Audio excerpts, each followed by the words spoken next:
오늘은 호랑이 풍수 그림 의미에 대해 알아보는 시간입니다. 액막이나 퇴치 목적으로 요즘 호랑이 그림에 대해 물어보시는 분들이 많아 호랑이 그림에 대해 이야기를 해볼까 합니다. 우리가 알고 있는 진정한 호랑이 그림은 불교에서의 산신탱화로 산신신앙을 불교에서 수용한 뒤 산신을 인격화하여 묘사한 불화입니다. 대체로 조선 후기 이후에 그려지기 시작한 것으로 추정되고 있으며 전국 어느 사찰이나 탱화 그림 속에서 자주 볼 수 있는 그림이기도 합니다. 예전 우리의 조상들은 호랑이의 가죽을 그린 호피도와 호랑이를 형상화한 그림 또는 호랑이를 부적처럼 그림으로도 제작하여 사용하였습니다. 그 이유는 호랑이 가죽은 무척 귀하고 값도 비쌌으므로 대신 호피도나 그림을 그려 집안을 장식하였습니다. 여기서 호랑이 그림에 잘못된 풍수적 의미가 부여됐다고 생각됩니다.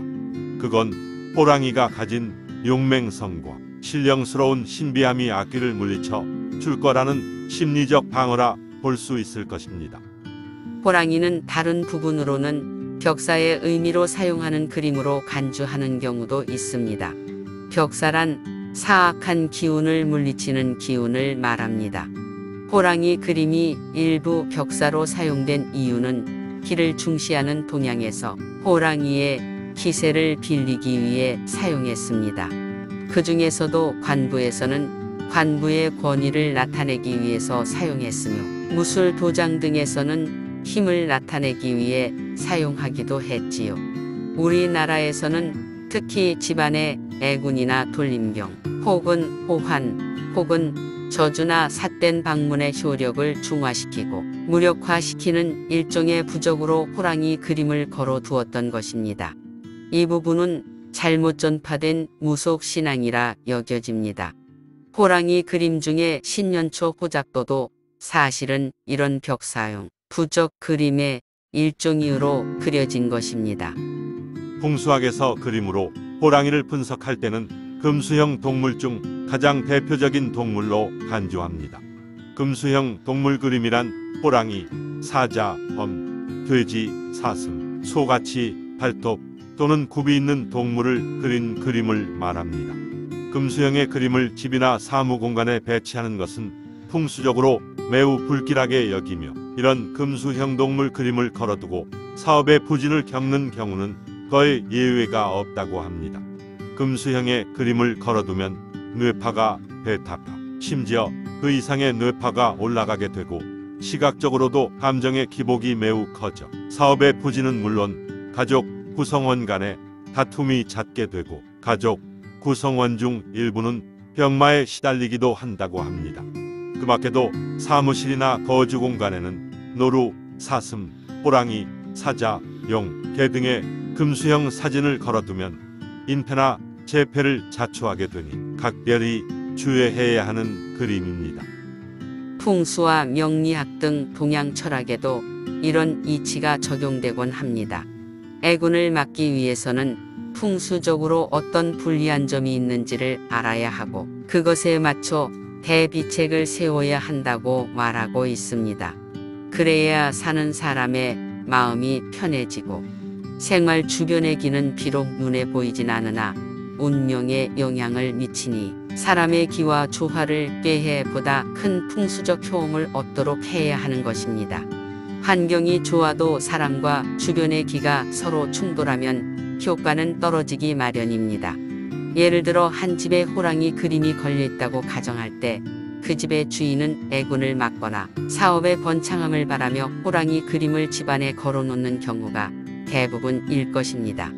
그러나 정면을 향해 입을 벌리고 포효하는 맹수의 그림은 풍수를 떠나 미술 심리학으로 따져보아도 편안한 기분을 느끼게 하기보다는 살아있는 기를 죽이는 즉 사람의 기운을 누르는 공포감을 줄 수 있는 것입니다. 행복하고 화목한 가정에 호랑이 그림이 걸려 있다면 눈에 보이지 않게 치우거나 버리는 걸 권해드립니다.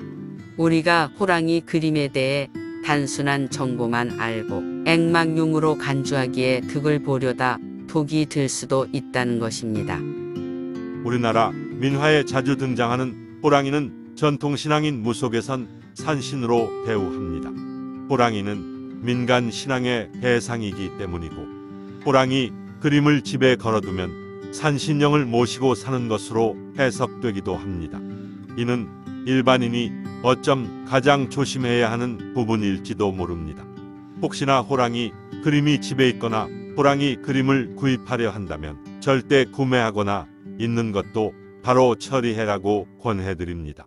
앞서 세부적으로 호랑이의 상징성을 설명을 듣고도 호랑이 그림을 걸어두고 싶지는 않을 거라 생각합니다.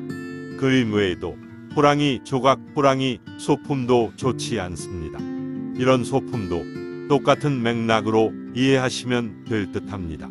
우리가 잘못 알고 있는 것 한 가지는 어릴 적 역사책에서 민화의 소재로 그려진 우스꽝스러운 모습의 호랑이 그림은 실질적으로 상징성이 다르고 해롭지 않습니다.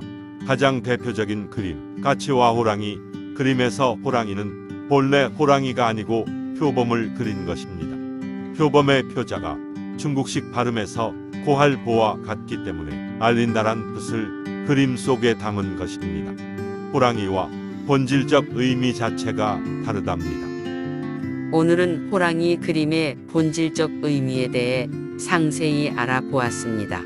사실 며칠 전 그림을 구매하려고 메일로 상담 신청하신 분 중에 액막용으로 호랑이 그림을 찾으시기에 위와 같이 호랑이 그림의 본질적 의미를 설명드렸습니다.